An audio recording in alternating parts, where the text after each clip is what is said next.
Bom, boa tarde, meninos. Essa semana nós vamos estudar temperabilidade. Então vamos lá. A temperabilidade ela está relacionada com o posicionamento dessas curvas TTT nos aços, né? CCT ou TTT.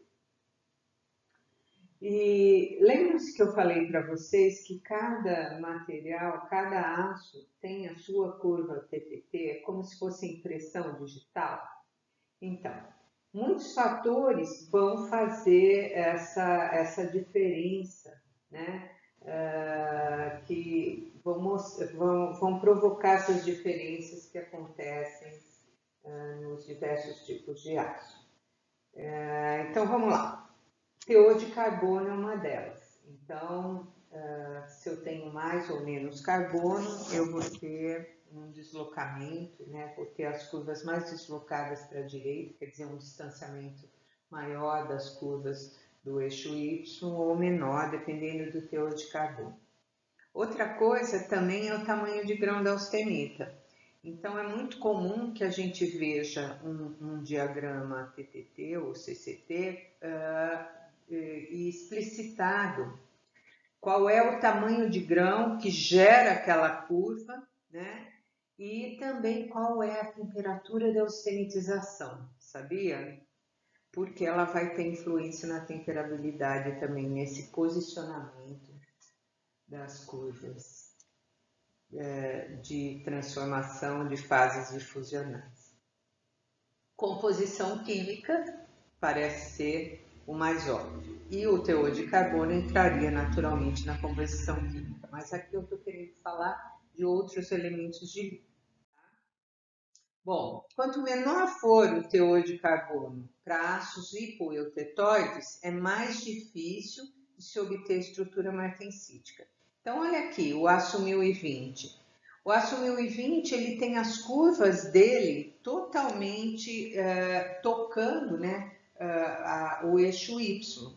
Isso significa que por mais que eu resfrie rapidamente, eu ainda vou ter junto com a martensita outras fases, como a ferrita, perlita, bainita, né? Porque não tem como eu fazer um resfriamento rápido o suficiente de maneira a produzir só martensita. As curvas estão coladas no eixo Y. Então, a gente diz que esse aço tem uma baixa temperabilidade, certo? E aqui no caso do 1050, né, ele tem mais carbono do que o 0,2, ele tem 0,5% de carbono. E aí a gente vê já um certo deslocamento do eixo Y, das curvas deslocadas do eixo Y. Isso significa que para velocidades extremamente altas eu consigo obter a microestrutura martensítica. Naturalmente, se eu tiver uma peça pequena, a superfície pode estar formando martensita, mas as partes internas, que vão resfriar numa velocidade menor, vai estar formando outras estruturas junto com a martensita. Tá? Então, a temperabilidade dele também não é muito boa. Né? Bom, qual a influência dos elementos de liga, então? Quanto maior o teor e o número de elementos de liga, mais numerosas e complexas são as reações. Então, fica mais difícil, na maioria das vezes, produzir ou permitir a formação das fases difusionais.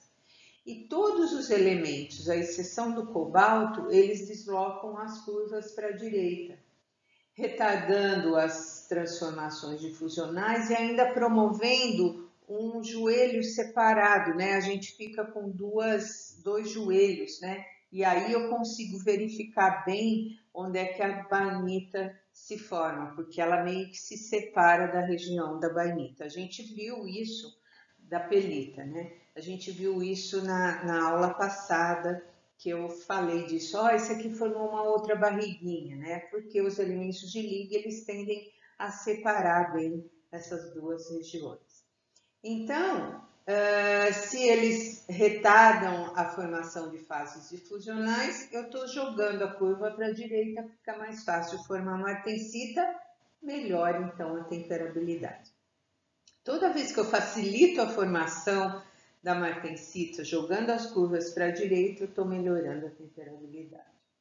Então, como consequência disso, existem determinados aços que eu posso obter a formação da martensita mesmo com resfriamento lento, por exemplo, ao ar, né? Eu consigo formar, porque as curvas estão tão para a direita, que o resfriamento, mesmo mais lento, ele ainda não vai cruzar as linhas de transformação de fases difusionais. Vamos olhar aqui no caso dos aços 1335 e 5140, os dois têm elementos de liga. O teor de carbono do 1335 é 0,35, do 5140 é 0,4. Então, o carbono deles está mais ou menos próximo, né? Mas esse 1335, ele tem um pouco mais de manganês, né? O teor de carbono de manganês em ácidos carbono comuns é em torno de 0,8%, esse tem 1,85%. Então, a presença do manganês já deu uma jogadinha da curva para o lado direito e começou a fazer uma barriguinha. Vocês estão vendo do lado direito? Separando a região de formação da pelita da região de formação da bainita. Vamos ver o 5140. O 5140, ele além do carbono um pouco maior, ele tem cromo. E o cromo é um grande melhorador da temperabilidade. Olha aí na curva da esquerda, 1 segundo. Tempo em segundos, olha lá, 1 segundo já está cortando as curvas de início de transformação difusional. E quando eu olho para o gráfico da direita, 1 segundo ele ainda não está cruzando as linhas de início de fases difusionais, de formação da ferrita aqui no caso. Então eu tenho uma temperabilidade um pouco melhor do 5140 comparando com o 1335, certo? Se vocês olharem, ele formou uma barriga na linha de 50% lá, ó. Na linha de 50%, na linha de formação da ferrita, de fim de formação da ferrita. Estão vendo que ele tem uma barriguinha? Então eles são diferentes, os dois tipos de aço. Praticamente o mesmo teor de carbono, mas com diferentes elementos de liga. Vamos ver o caso do 4340. Nesse aço, as curvas estão tão deslocadas para a direita que esse é um aço que eu consigo muitas vezes formar a martensita mesmo com resfriamento ao ar. E tem uma coisa importante aí. Como eu formo a barriga fica bem, a barriga da bainita fica bem separada da barriga da formação da pelita, barriga, joelho, cotovelo, nariz, aquela encurvada, aquela região côncava, né? Eu consigo formar a bainita num resfriamento contínuo, coisa que era difícil porque antes, para outros tipos de aço, eu tinha que fazer o tratamento isotérmico, certo? Então, olha aqui, ó, o 4340. Nossa, olha, ele está bem para a direita. Ó, o BI, né, que é o início de formação da bainita, e o BF. Vocês veem, vocês conseguem imaginar um resfriamento contínuo passando por essas duas regiões? Então dá para formar a bainita, né? E vejam que eu tenho muito tempo para fazer um resfriamento para obter a martensita. Então, realmente, esse aço tem uma temperabilidade boa. E olha aqui, ó, vocês estão vendo, tem a linha MI, M90, depois está escrito um pouco mais à direita, tamanho do grão 7-8. Então, vejam, esse comportamento, ele é conseguido, né, esses tempos em que ocorrem essas transformações, ele é conseguido para tamanhos de grão desse tamanho, de 7 a 8. Outros tamanhos de grão vão ter a modificação do posicionamento das curvas. Por que que isso acontece? Nós vamos lá ver, já já vou falar disso. Porque, na verdade, as fases difusionais ferrita, perlita, elas começam em contorno de grão, né? Então, se eu tenho um grão pequeno, eu tenho mais área de contorno do que um grão maior. Então, eu vou facilitar ou dificultar a formação da martensita. Então, olha lá, que eu estava falando, o tamanho de grão. Quanto maior o tamanho de grão, mais para a direita deslocam-se as curvas. Significa, então, que grão grande dá maior temperabilidade, certo? Ó, tamanho de grão grande, ele dificulta a formação da perlita. Então, ele já precisa de mais tempo para a perlita se formar. Então, a curva está sendo jogada para a direita, porque ela se inicia no contorno de grão. Então, como eu disse, um contorno de grão pequeno, ele tem uma grande área de contorno. Então, a perlita começa a pipocar em vários locais, ela consegue se formar rapidamente. Em grão grosseiro, não. Ela começa a se formar, mas eu tenho poucas áreas de contorno. E com isso, eu vou ter sempre austenita disponível para formar martensita. Então, o tamanho de grão grande favorece a formação da martensita. Aí alguém pode estar pensando, puxa, que sacada, se eu não conseguir temperar, então eu elevo a temperatura, uso uma temperatura de austenitização alta, deixo o grão ficar bem grandão, e aí eu tempero que eu vou conseguir temperar com um meio de resfriamento menos severo. Isso realmente acontece, mas não é uma boa prática. Por quê? Porque se você tem tamanho de grão grosseiro, você tem menor tenacidade ao impacto, você tem tensões residuais maiores, e essas tensões residuais, elas são as responsáveis por empenamentos, por trincas, certo? Então, não é uma coisa que a gente deva usar como uma prática, como uma boa prática, certo? Outra coisa é a homogeneidade da austenita. O que é isso? Se eu tiver muita inclusão, se eu tiver muita sujeirinha, essas sujeirinhas e essas inclusões, elas vão funcionar como pontos de nucleação da perlita e da ferrita, assim como o contorno de grão. Então, além do contorno, eu vou ter essas regiões que vão estar dispostas a deixar crescer a perlita. Com isso, eu vou ter várias regiões formando perlita ao mesmo tempo. Então, a curva vem para a esquerda, fica mais fácil formar perlita. Então, eu diminuo a temperabilidade, certo?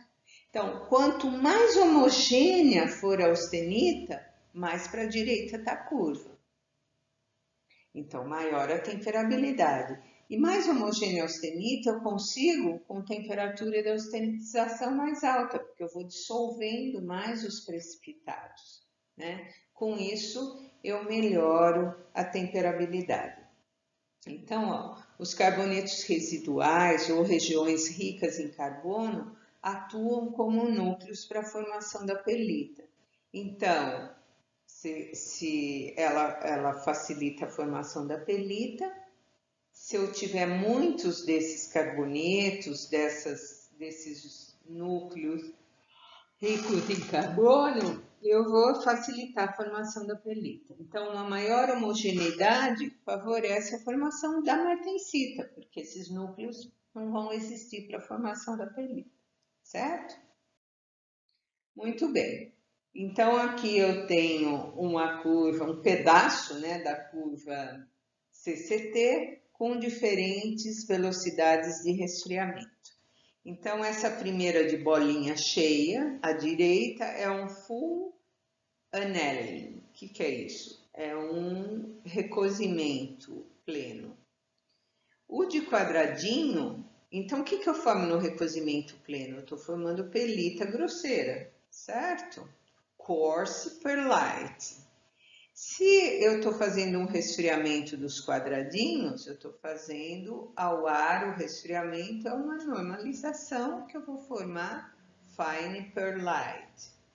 Se eu fizer um resfriamento em óleo, que é esse desenhinho de bolinha vazia, eu vou fazer um resfriamento em óleo, que é um resfriamento mais brando do que o resfriamento em água. Então, eu posso ter uma curva de resfriamento desse tipo. Aí eu vou formar perlita, mas como eu não cruzei a linha de fim de transformação, eu vou ter austenita disponível, que vai formar nessa temperatura mais embaixo. Então, vou ter perlita e martensita.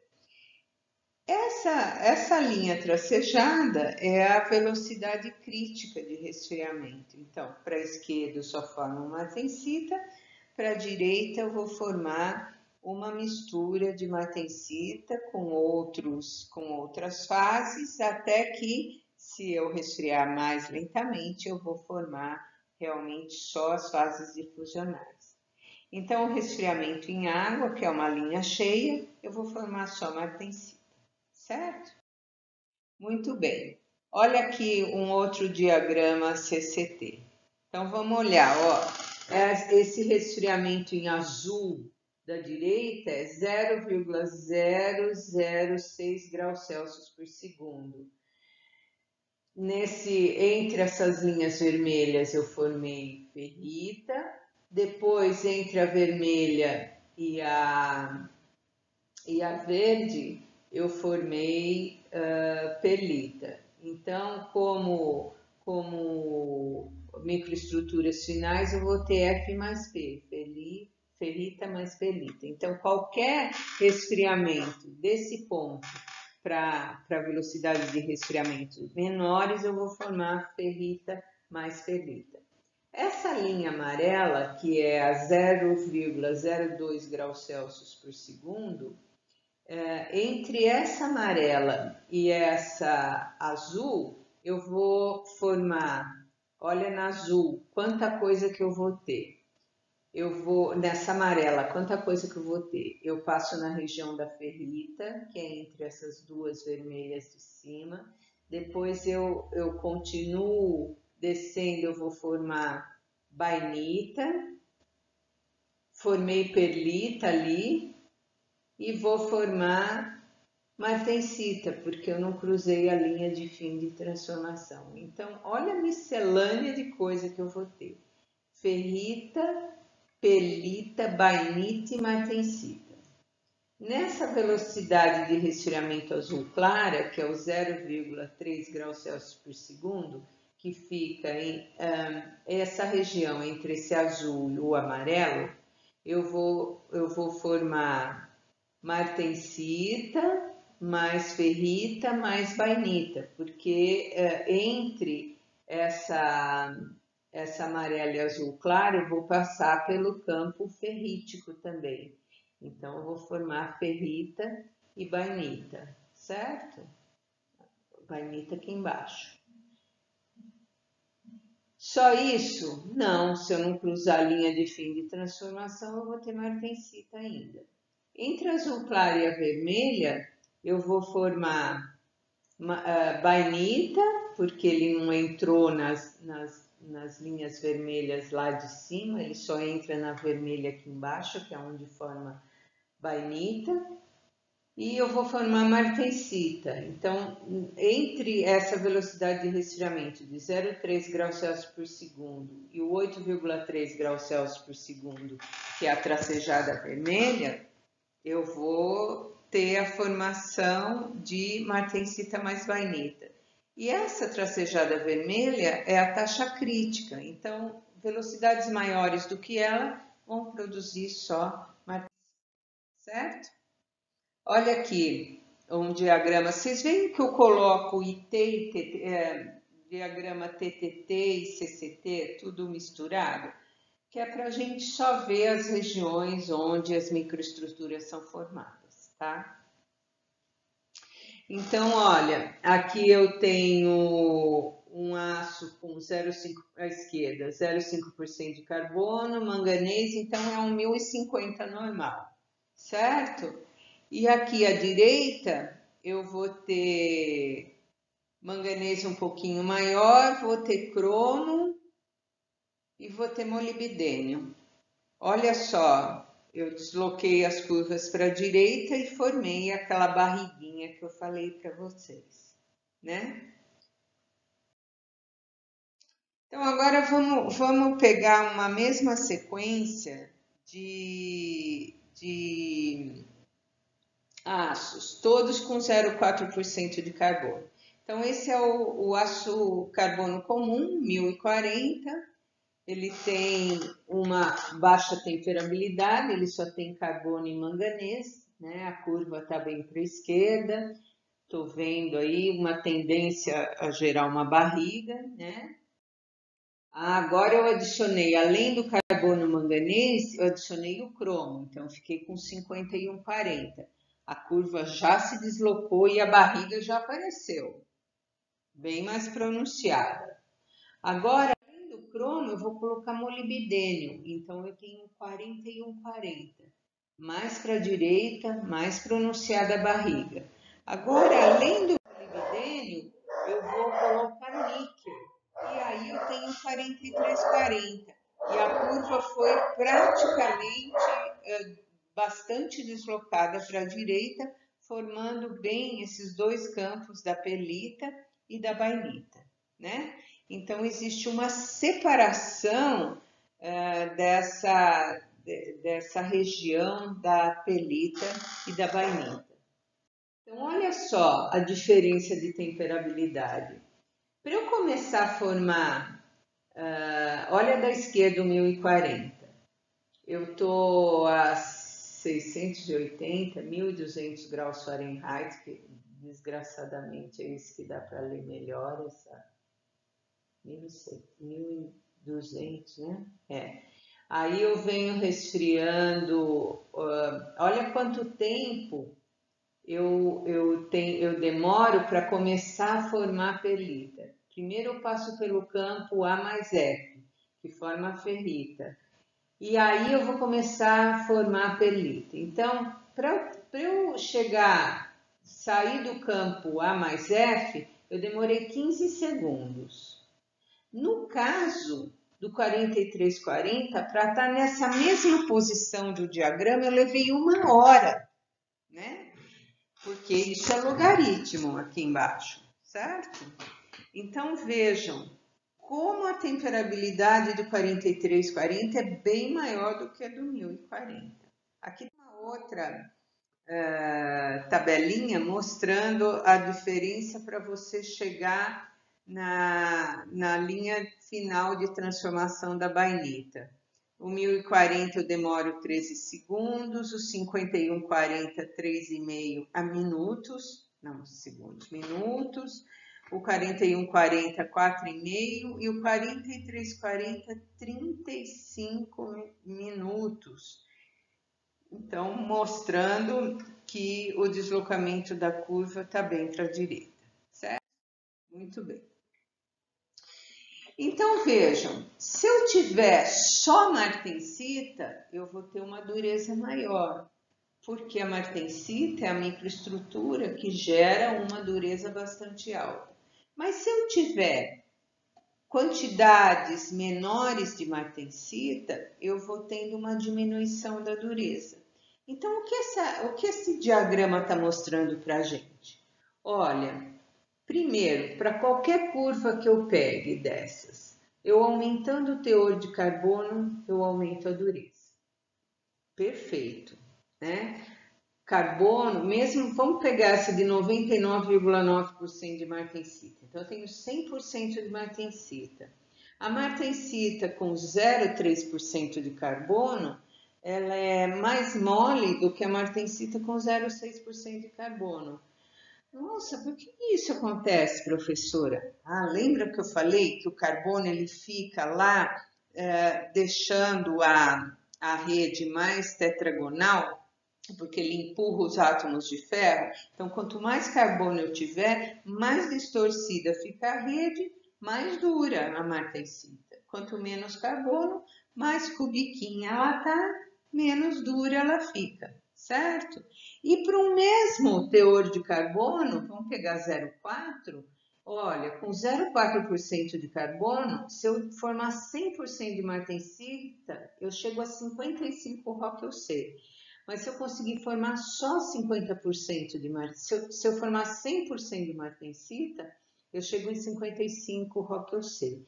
Mas se eu formar só 50% de martensita, eu fico nos 43, mais ou menos, ROCK-UC.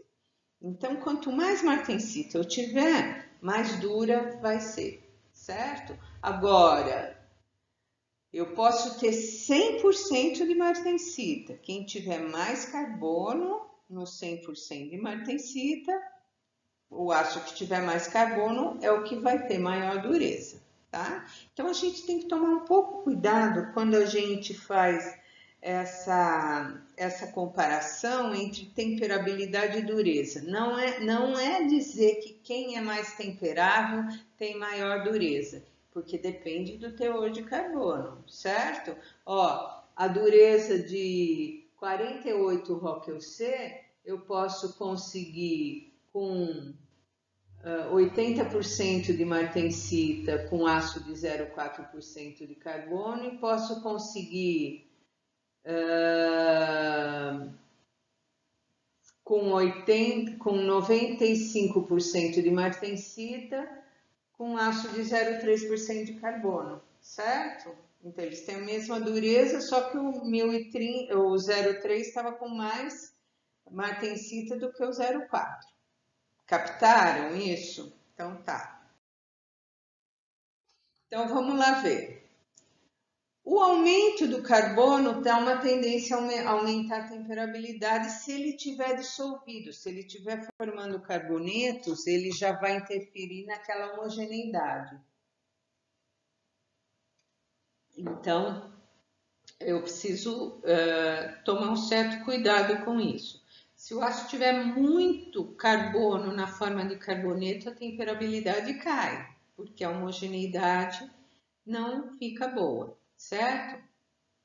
O aumento dos elementos de liga aumenta a temperabilidade. Então, a gente já viu, com exceção do cobalto, os elementos de liga aumentam a temperabilidade. Então, aqui, quais são as exceções? O enxofre, que tende a formar sulfeto de manganês. Então, se eu tiver muito enxofre, eu posso estar formando inclusões de sulfeto de manganês. E com isso, eu vou interferir na homogeneidade. Se a homogeneidade não é boa, eu vou diminuir a temperabilidade. O cobalto, que aumenta a taxa de nucleação e crescimento da pelita, então ele joga as curvas para a esquerda. E o titânio, que ele tende a formar carboneto. Então, é como no caso do sulfeto de manganês, interfere na homogeneidade da austenita. Então, eles não trazem um aumento da temperabilidade nessas condições. Então, temperabilidade é um termo utilizado para descrever a habilidade de uma liga de ser endurecida pela formação de martensita.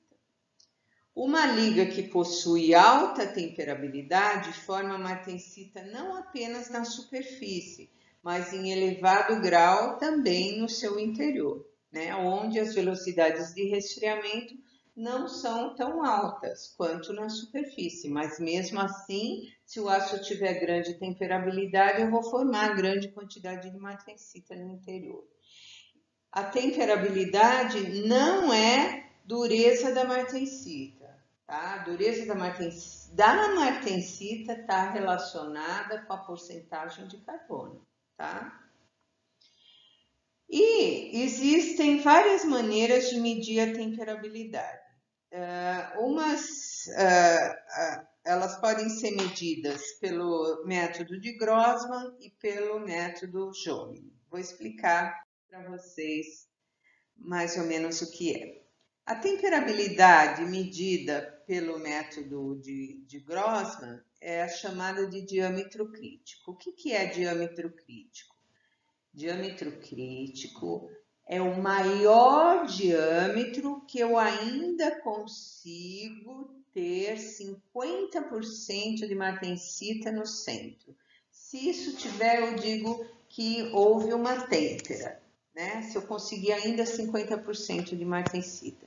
Então, isso tem a ver com o diâmetro. Quanto maior o diâmetro, as velocidades de resfriamento do centro são mais lentas, fica mais difícil de formar martensita. Então, o diâmetro crítico é o maior diâmetro que eu ainda consigo formar 50% de martensita no centro. Então, como que foi bolado esse método?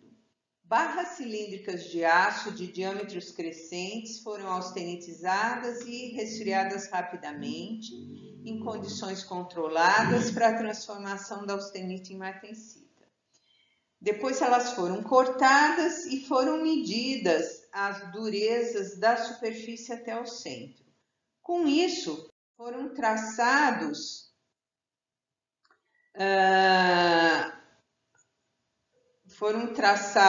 curvas, né, de dureza por distância e por diâmetro das barras. Para o aço considerado, as barras mais finas são as que apresentam uma distribuição de dureza mais uniforme ao longo de toda a seção. Não ficou bom isso aqui. Bom, então esqueçam essa observação que está em cima. Não sei o que é isso que eu queria escrever. Então, devido à dificuldade em se conseguir uma estrutura martensítica total em toda a seção, costuma-se considerar um aço temperado quando seu centro apresentar, no mínimo, 50% de martensita. Então, o diâmetro crítico é o maior diâmetro que eu ainda tenho 50% de martensita. Então, olha aqui. O que foi feito aqui? Dureza em função da distância do centro, em polegadas, diferentes diâmetros. Cada curva dessa é um diâmetro. Então, olha, a menor curvinha lá é 11,16 de polegada, o diâmetro. Depois 13,16, 1 polegada, 1 e 1/8, 1 e 5,16, 1,5, 1 e 3/4, 2 e 2,5 polegada. O que a gente vê? Que para barras pequenas, né, de diâmetros menores, eu conseguia até durezas altas, né, no centro. Mas à medida que eu vou aumentando o diâmetro com a velocidade de resfriamento vai caindo, eu vou formando menos martensita. Então a dureza cai muito rapidamente. Então no centro de grandes diâmetros a dureza é muito baixa, né? Então olha aqui, a gente também vê que isso vai depender muito do meio de resfriamento. Se eu usar um meio de resfriamento mais severo, eu vou ter uma tendência a ter uma quantidade de martensita maior no centro do que comparado a um resfriamento em óleo, certo? Então, o que o Grossman fez? Ele começou a medir, ele começou a plotar aí qual seria a dureza do centro em função do diâmetro das barras, né? Então ele viu, a barra de 1 polegada, a dureza do centro dava 45 Roque-C para aquele aço. Para 2 polegadas, para 1 1/3 dava uma determinada dureza. E aí ele plotou, tá aqui à direita, ele plotou a dureza, então, em função do diâmetro das barras. A dureza de onde? Do centro dessas barras. Então, ele pegou uma barra de meia polegada e viu que a dureza desse determinado aço e viu que a dureza dava 66 Rockelsay. Aí ele pegou uma de 1 polegada e viu que a dureza do centro dava 60 Rockelsay. Aí ele pegou uma de 1 e viu que a dureza dava 55 Rockelsay. Depois pegou uma de 1,5 e viu que a dureza dava 45 Rockelsay. Pegou uma de 2,5 e viu que a dureza dava 40 Rockelsay. E aí ele plotou isso. O que ele viu? Que quando você tem uma queda de dureza, um ponto de inflexão, uma queda de dureza muito acentuada, é quando você começa a diminuir abaixo de 50% a quantidade de martensita. Então, você consegue determinar qual é o diâmetro crítico. Qual é o maior diâmetro crítico que eu ainda consigo 50% de martensita? É esse meio aí, né, onde acontece o ponto de inflexão. Então, esse é o diâmetro crítico. Então, o diâmetro crítico pode ser determinado graficamente, sendo o diâmetro da barra para a qual se verifica a mais brusca queda de dureza em um gráfico dos diâmetros das barras versus dureza do centro das barras. Então, assim que era determinado o diâmetro crítico, certo? Quanto maior o diâmetro crítico, maior a temperabilidade. Eu consigo temperar 50% de martensita num diâmetro maior do que o outro aço. O que eu consigo no diâmetro maior, eu tenho maior temperabilidade, certo? Bom, mas aí aconteceu uma coisa estranha, né? Porque como é que você vai comparar diâmetro crítico se você tem meios de resfriamento diferentes? Por exemplo, se eu tenho diâmetro crítico feito em água de um determinado aço, eu tenho um diâmetro crítico do outro aço, mas feito em óleo. Não dá para comparar, porque um foi temperado em água e um foi temperado em óleo, né? Então, provavelmente o que foi temperado em água tem um diâmetro, pode ter um diâmetro crítico maior do que um cara que foi temperado em óleo. Então, não daria para comparar. Então, o que o Grossman fez? Ele fumou, né? E pensou num troço bem bacana, assim. Vou definir um diâmetro crítico ideal. Então, um diâmetro ideal, a gente fala diâmetro ideal, pensando num meio de resfriamento com capacidade de extração de calor infinita. Fumou, né? Porque não tem, né? Meio de resfriamento, assim, que você coloque uma peça para resfriar imediatamente, superfície e centro estão com a mesma temperatura. Não pode, não dá. Mas, para questões aqui, para a gente fazer comparações, isso realmente é possível. Então, o diâmetro crítico ideal é obtido por meio de resfriamento hipotético com capacidade infinita de extração de calor, H igual a infinito. Então, se vocês olharem no gráfico da direita, vocês vão ver valores DC em polegadas e valores DI, estão vendo no X? Em polegadas. DI é diâmetro ideal, DC é diâmetro crítico, aquele de 50% no centro. E essas curvas todas, aqui, ó, elas são diferentes curvas para diferentes Hs. Então, o infinito é aquela primeira curva reta aqui da esquerda, né? E se você pegar um diâmetro crítico de 1,2, ele vai dar um diâmetro ideal de 1,2 se o meio de extração for infinito. Mas à medida que eu vou usando meios de menor severidade, isso vai mudando, certo? Então vejam, se eu pegar um diâmetro crítico de 1,2 que foi resfriado em H igual a 0 e H igual a 4, 0,4, não é 4, é 0,4, viu, gente? Estão vendo a bolinha do lado direito? É aquele ponto preto. O diâmetro ideal dele vai ser 2,6.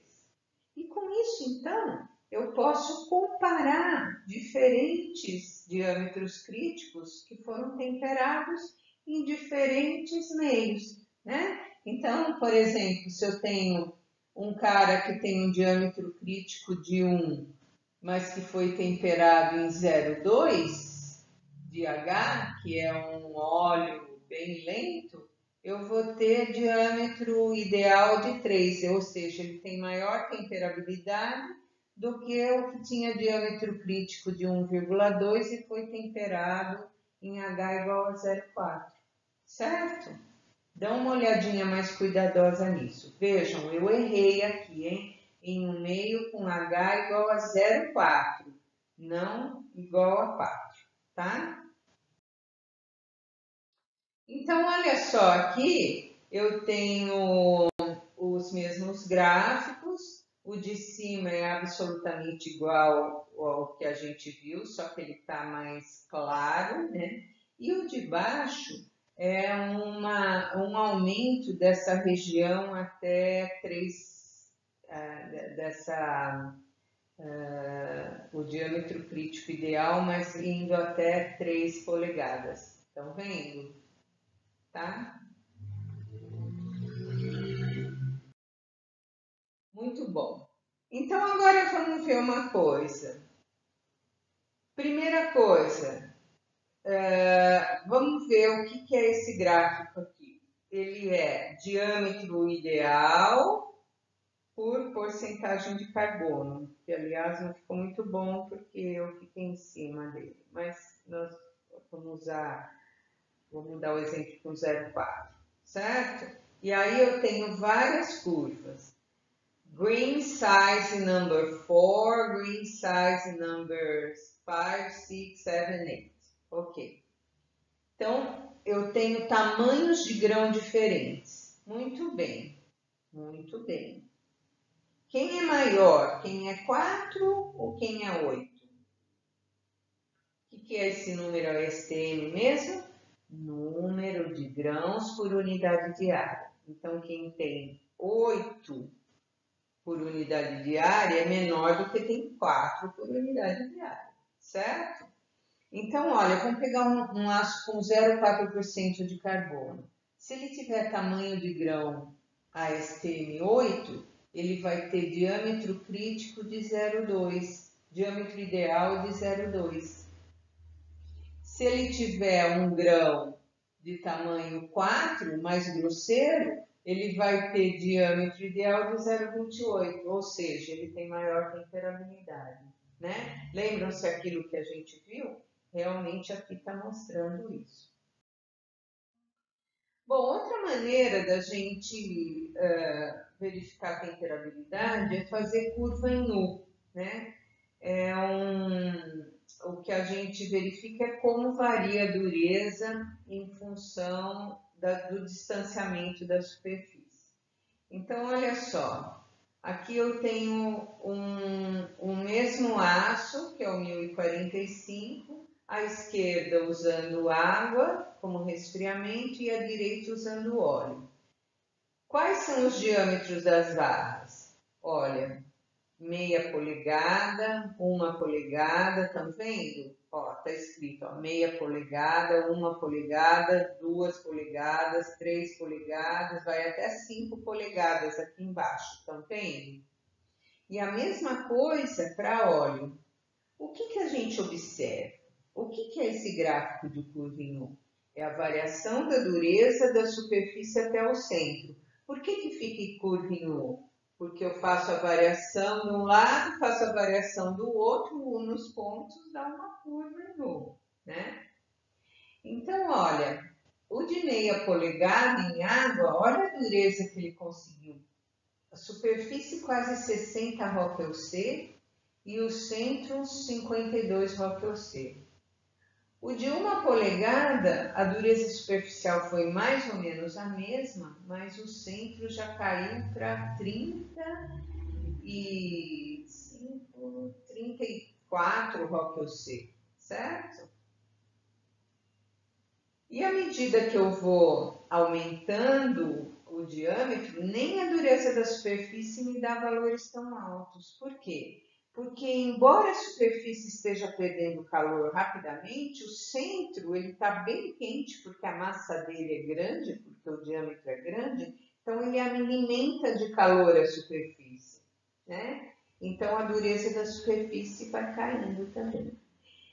E na água, essa variação entre superfície e centro, ela é muito mais pronunciada do que no óleo, em que, como o óleo tem uma velocidade de resfriamento mais lenta, existe uma tendência da superfície e centro se igualarem, né? Então, veja, para meia polegada, a dureza é praticamente a mesma, superfície e centro.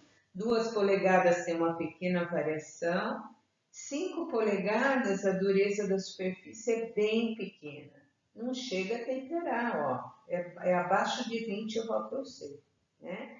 Então, para aços, esse é um aço de baixa temperabilidade. Quanto maior a temperabilidade dele, mais alta a dureza e menor o distanciamento entre a superfície.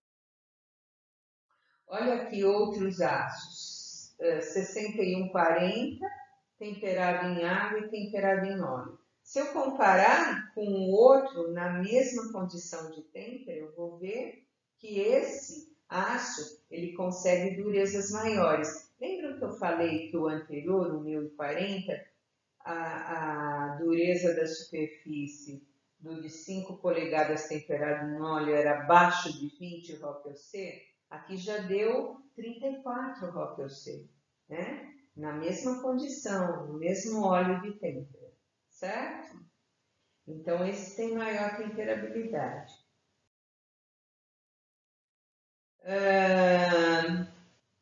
Então, olha aqui a comparação entre um 4140 e um 1040 na esquerda. As durezas para uma barra de 2 polegadas, 50 milímetros, estão vendo? 2 polegadas. Então, ó, no caso do 4140, o centro conseguiu uma dureza bem alta e o 1040, que é a linha azul, mesmo a superfície conseguiu uma dureza mais baixa e o centro foi para baixo de 30 ROC/C. E no 4140, o centro ainda ficou com 54 ROC/C, mais ou menos. Então, a temperabilidade do 4140 é melhor do que a temperabilidade do 1040, certo? E aqui à direita, a interferência do diâmetro, né? Se eu puser um diâmetro maior de 3 polegadas, a temperabilidade dele vai cair, né? Essa formação de martensita, ela vai diminuindo, certo? Muito bem, então isso é uma maneira de medir temperabilidade. Outra maneira é o ensaio Jomini. Esse é um ensaio padronizado em que eu tenho um corpo de prova de 1 polegada de diâmetro por 4 polegadas de comprimento. Ele é austenitizado, ele é de um determinado tipo de aço, ele é austenitizado e depois ele é levado para um dispositivo Jomini, que nada mais é do que um jato d'água, nós vamos ver aí no desenho, que pega só a extremidade inferior e aí vai resfriando por essa extremidade e eu vou tendo diferentes velocidades de resfriamento. Depois eu vou medindo a dureza de 1,16 e 1,16 de polegadas e faço uma curva que vocês vão ver já. Então tá aqui, ó. Em cima eu tenho o corpo de prova, que ele é colocado, ele é austenitizado. Vocês estão vendo que ele tem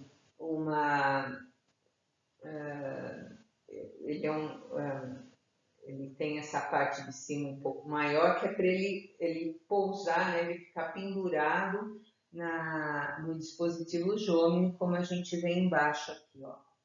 Então, esse dispositivo Jomini, ele tem uma saída de água que pega só a parte de baixo. Ele não resfria na lateral, ele resfria só a parte de baixo. E isso, ele é normalizado, esse ensaio. Então, essa distância entre o jato d'água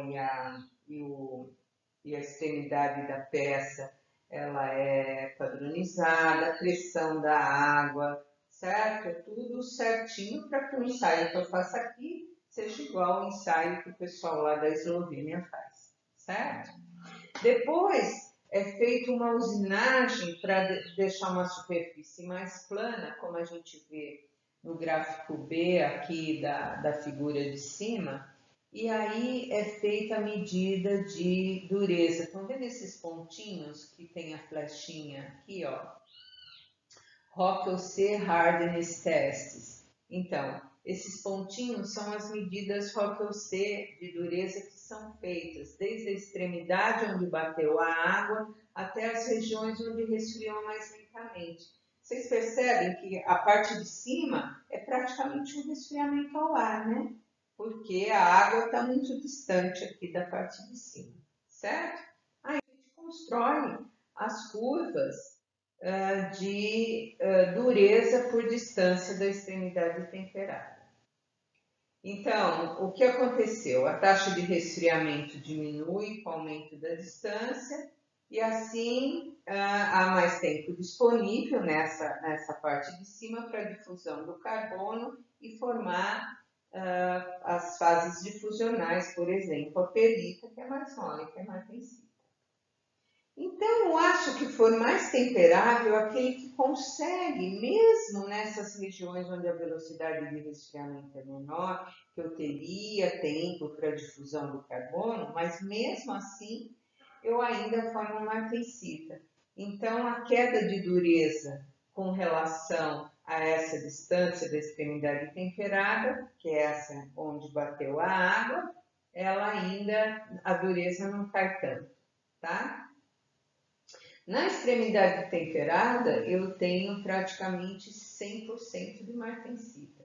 Então, aí quem vai mandar o que tem maior dureza é a porcentagem de carbono, não é verdade? Se eu tenho 100% de martensita em todo o aço, que é onde a água bateu, quem tem mais carbono é que vai ter maior dureza. Então, olha aqui, à esquerda no Y, hardness em HRC, que é Rockel-C, distância da extremidade temperada, distance from quenched ends, então, distância da extremidade temperada. Então, onde eu tenho mais martensita? Logo no início. Então, por isso que a dureza deu bastante alta. E à medida que eu vou distanciando dessa extremidade, que eu estou indo para a direita, a dureza vai caindo. Esse é para um determinado tipo de aço, certo? Então, olha só esse aço aqui. Esse conjunto de curvas Jomini. Isso são chamadas curvas Jomini. Eu tenho várias com 0,4% de carbono, mas com elementos de ligas diferentes. Ó, eu tenho 1040, que é essa azul clarinha. Tem o 5140, que ele tem cromo, 8640, 4140 e 4340. Quem é que tem mais temperabilidade aí? Quem tem menor queda de dureza com o distanciamento da extremidade temperada. O zero é a partezinha onde formou 100% de martensita, que é lá embaixo. E à medida que eu vou subindo, eu vou tendo diferentes velocidades de resfriamento, mais lentas. Mas o 4340, mesmo quando a velocidade de resfriamento está lá em cima, né, lá na parte de cima, que é uma velocidade de resfriamento bem baixa, ele ainda consegue formar martensita, porque a linha dele não cruzou, né, a curva de resfriamento não cruzou as linhas de transformação para fases difusionais, né? Os outros já têm mistura aqui. né? Porque a dureza caiu. Então, misturou junto com a martensita outras fases, certo?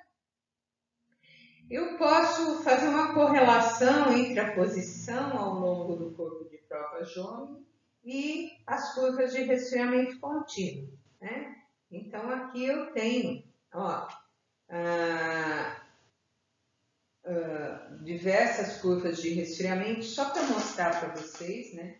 Eu tenho o diagrama CCT em linha contínua, TTT em linha pontilhada e depois também numa linha mais fina as Culling curves, que são as curvas de resfriamento. Então, ó, esses pontos A, B, C, D estão aqui na curva estão aqui no corpo de prova Jôme, eles estão relacionados com determinadas curvas aí nesse diagrama para esse aço austenitizado a 860 graus. Lembra que eu falei temperatura de austenitização também tem uma influência importante na temperabilidade, né? Ó, por exemplo, o ponto A, nesse caso, ele vai formar ferrita, perlita, bainita e martensita, certo?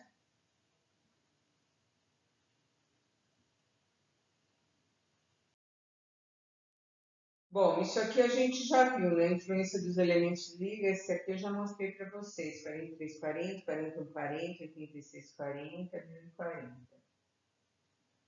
Todas as 5 ligas possuem durezas idênticas na extremidade temperada, porque todos formam 100% de martensita com 0,4% de carbono. Então, todos têm 0,4. A dureza onde eles formam maior quantidade de martensita é a mesma. Depois eles vão formando menos martensita à medida que a vai caindo. Um forma mais que o outro. Quem forma mais tem dureza maior. Quem forma menos tem dureza menor. O 1040 ele não sustenta a dureza dele para velocidades de resfriamento baixas, né? Então ele cai a dureza rapidamente. O aço carbono comum possui a menor temperabilidade, pois sua dureza decai de maneira brusca após uma distância Jôme relativamente curta. Os aços liga terão uma dureza temperada mais alta até profundidades maiores. Os elementos de liga como níquel, cromo e molibdeno retardam as reações da austenita para a perlita e ou bainita e assim eu consigo formar mais martensita. É o caso do 4340 que tem níquel, além de cromo e molibdênio que o 4140 tem.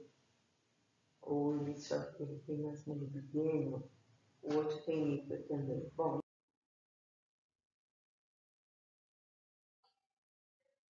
com o aumento do teor de carbono, a formação de produtos de transformação para perlita, ferrita e cementita é mais difícil.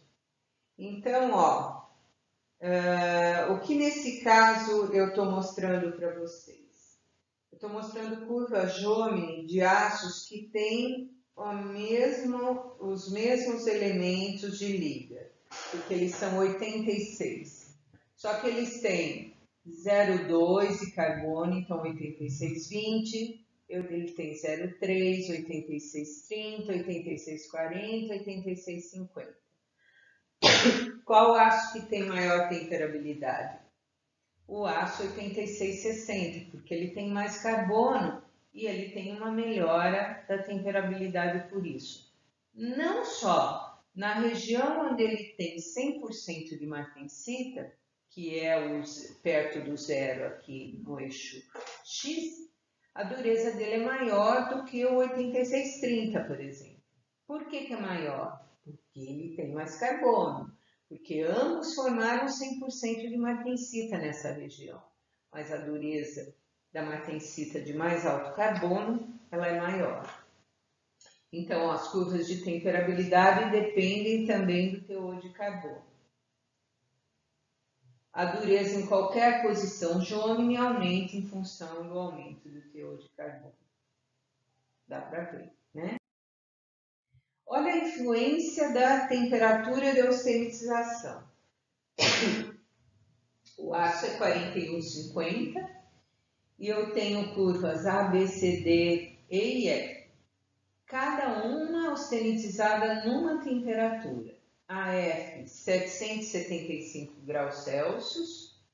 Eu nem tive uma austenitização completa, provavelmente. E a 925 é o A que tem a maior temperabilidade, né? Então, vejam, quanto maior a temperatura de austenitização, maior a temperabilidade, porque eu deixo a austenita mais homogênea, eu dissolvo carbonetos, e aí eu tenho menos pontos de nucleação para as fases da pelita e ferrita. E com isso eu tenho disponibilidade maior para formar martensita. Além do que, naturalmente, eu tenho também um aumento do tamanho de grão algumas vezes, se o aço não tiver elementos que segurem o tamanho de grão. Tá bom? Bom, vou dar uma paradinha aqui, depois eu vou fazer a parte 2 para não ficar muito pesado o filme, tá bom? Aí a gente começa a falar de banda de temperabilidade e de alguns ensaios entre elas, tá?